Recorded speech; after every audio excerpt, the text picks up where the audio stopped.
জনাব তারেক রহমান আমাদের দলের ভারপ্রাপ্ত চেয়ারম্যান, তিনি আগামী 25শে ডিসেম্বর, আমি আবার রিপিট করছি যে আগামী 25শে ডিসেম্বর তিনি ঢাকার মাটিতে আমাদের মাঝে এসে পৌঁছবেন। আমি আপনাদের এখন যে বার্তা দেব, এই বার্তা শুধু আপনাদের জন্য নয়, সারা দেশের মানুষের জন্যেই একটা স্বস্তির বার্তা নিয়ে আসবে। আমি আপনাদের অত্যন্ত আনন্দের সঙ্গে জানাচ্ছি যে আমাদের দলের ভারপ্রাপ্ত চেয়ারম্যান, আমাদের কোটি কোটি মানুষের সবচেয়ে প্রিয় মানুষ, যিনি দীর্ঘ প্রায় 18 বছর ধরে নির্বাসিত অবস্থায় রয়েছেন বিদেশে,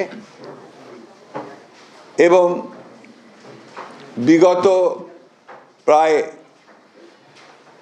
1 যুগ ধরে তিনি গণতান্ত্রিক আন্দোলনকে নেতৃত্ব দিয়েছেন এবং আমাদের দলকে নেতৃত্ব দিয়েছেন, এবং আমাদের যে গণতন্ত্রের উত্তরণের যে ছাত্র গণ অভ্যুত্থানে নেতৃত্ব দিয়ে আমাদেরকে সাফল্যের দ্বার প্রান্তে পৌঁছে দিয়েছেন।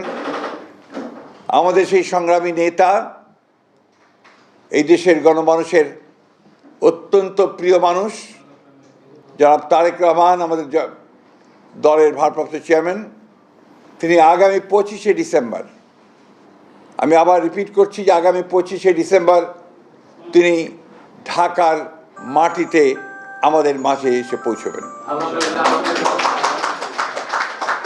আমরা আমাদের দলের পক্ষ থেকে, সকলের পক্ষ থেকে আমরা তার এই আগমনকে শুধু স্বাগত নয়, আমরা আনন্দের সঙ্গে আমরা সমগ্র জাতিকে জানাতে চাইছি। এবং আজকে গণতন্ত্রের উত্তরণের পথে যে সমস্ত বাধাগুলো সৃষ্টি হয়েছিল, আমরা মনে করি যে আমাদের ভারপ্রাপ্ত চেয়ারম্যান তারেক রহমান সাহেব দেশে এসে পৌঁছলে সেই সমস্ত বাধা দূর হয়ে যাবে। কারণ আপনারা জানেন যে একটা বৈঠক লন্ডনে যেটা আপনার সংগঠিত হয়েছিল, আমাদের ভারপ্রাপ্ত চেয়ারম্যান এবং বর্তমান যে প্রধান উপদেষ্টা, লন্ডনে যে সভাটি হয়েছিল, সেই সভায় সিদ্ধান্ত হয়েছিল যে ফেব্রুয়ারির মাসের মধ্যবর্তী সময় নির্বাচন অনুষ্ঠিত হবে। ফলে আমাদের নির্বাচন সম্পর্কে যতটুকু আপনার একটা শঙ্কা ছিল সেটা চলে গিয়েছিল।